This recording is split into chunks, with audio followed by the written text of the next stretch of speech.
Assalamualaikum, salam Malaysia Madani. Tiada lagi perbezaan pangkat junior dan senior, sebaliknya pemain negara akan dinilai berdasarkan kedudukan ranking dunia Persekutuan Badminton Dunia BWF. Demikian tegas Presiden Persatuan Badminton Malaysia BAM, Tan Sri Muhammad Norzah Zakaria. Jelas beliau pemain muda turut akan dihantar bertanding bersama pemain senior dalam kejohanan antarabangsa bagi meningkatkan ketahanan mental dan fizikal mereka.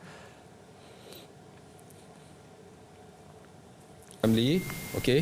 But we have decided because of there's a restructuring in coaching, from now onwards, you will distinguish players not by junior or senior, by world ranking.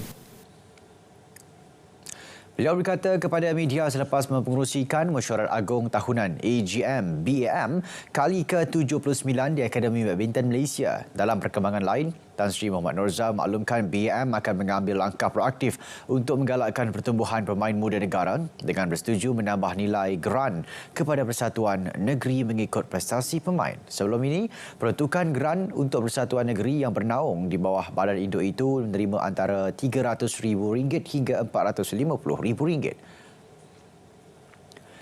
Dalam sidang media sama, Tan Sri Norzah turut mengulas mengenai penyertaan barisan pemain di Piala Thomas 2024 dengan ketika ini kem perseorangan berkemungkinan tidak disertai pemain profesional negara Lee Zijia. Beliau berpendapat bahawa mewakili negara adalah satu penghormatan. Cakap macam ni lah, kalau tak ramai orang dapat opportunity untuk mewakili negara. Kalau kat negara-negara lain, orang akan bermati-matian untuk mewakili negara, untuk fight all the way for negara. You punya jasa ataupun sumbangan kepada negara akan dikenang atau di-appreciate oleh seluruh rakyat Malaysia because you are the front line. Itu tidak boleh dibeli dengan wang ringgit. Ketika ini, kem perseorangan negara berada dalam keadaan tidak stabil apabila pemain perseorangan lelaki negara Eng Ziong masih dalam proses pemulihan daripada kecederaan. Malaysia diundi dalam kumpulan D bersama Denmark, Hong Kong dan Algeria. Piala Thomas 2024 akan berlangsung pada 27 April hingga 5 Mei ini di Chengdu, China. Satu moratorium jangka pendek telah dikeluarkan untuk menghalang sebarang pemasangan struktur pentas yang melibatkan persediaan konsert di padang Stadium Nasional Bukit Jalil sehingga kondisi rumput mencapai tahap yang baik. Perkembangan itu disahkan Perbadanan Stadium Malaysia PSM yang menyatakan moratorium itu dikeluarkan Menteri Belia dan Sukan Henayuh susulan hasil mesyuarat pasca nilai pada 1 April lepas. Menurut PSM, mesyuarat yang dipengerusikan ahli lembaga pengarah PSM, Datuk Seri Winston John itu membincangkan keadaan padang Stadium Nasional ketika perlawanan kumpulan D, pusingan kedua kelaikan Piala Dunia 2026 Piala Asia 2027 antara Malaysia dan Oman bulan lalu.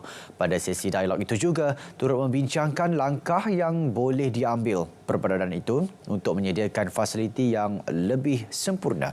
Dalam pada itu, PSM memaklumkan penganjur masih boleh membuat tempahan, namun sebarang struktur pentas dan menara bunyi adalah dilarang di atas padang. Ini merupakan langkah SNBJ untuk memastikan rumput berada dalam keadaan yang optimum bagi perlawanan yang akan datang.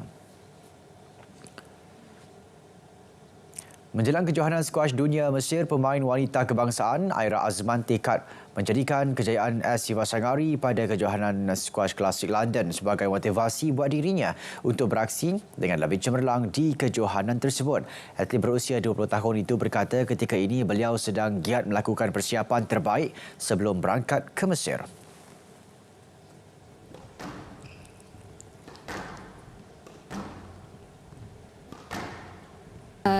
Dia memang inspirasi untuk kita orang semua. Dia bagi motivasi yang tinggi yang menunjukkan yang kita orang semua boleh buat juga macam dia buat. So saya sebagai dia punya junior, dia punya teammate, saya bangga dengan pencapaian dia. So hopefully kita orang pun dapat buat benda yang sama. Kejohanan dunia di Mesir itu bakal menjadi penampilan keduanya di peringkat senior selepas penyertaan tahun lalu di Chicago. Kita beralih ke perkembangan sukan luar negara. Manchester City terpaksa berhempas pula sebelum melakar kemenangan 4-2 ke atas Crystal Palace pada aksi Liga Perdana Inggeris EPL malam tadi. Pada perlawanan itu, skuad The Citizen kehadiran Pep Guardiola tersentak apabila pasukan tuan rumah meledak gol seawal minit ketiga menerusi Jean-Philippe Matata. City mula berkemaskan jentera serangan apabila hanya mengambil masa 10 minit untuk menyamakan kedudukan hasil jaringan Kevin De Bruyne. Bersambung babak kedua, bersambung pada separuh masa kedua, aksi semakin rancak apabila City mendahului buat kali pertama. Dengan kali ini, gol dijaringkan pemain muda Rico Lewis pada minit ke-64. Berselang 2 minit, Erling Haaland terus meledak gol ketiga buat City. De Bruyne melengkapkan hari cemerlangnya dengan gol kedua peribadi berselang 4 minit kemudian. Gol sekuat hati Palace dijaringkan Hudson Edward pada penghujung perlawanan dengan kedudukan 4-2 kekal sehingga whistle penamat. Keputusan tersebut menyaksikan City kini berkongsi kedudukan dengan Liverpool selaku pendahulu EPL dengan 70 mata. Pelari pecut Jamaica Nicole Bramwell memecahkan rekod antara 400 meter Usain Bolt bagi bawah 17 tahun pada Tamasya Sukan Carifta ke-51 di Grenada. Atlet berusia 16 tahun itu mencuri tumpuan apabila melakukan larian luar biasa untuk memadamkan rekod berusia 22 tahun milik juara Olimpik 8 kali Bolt.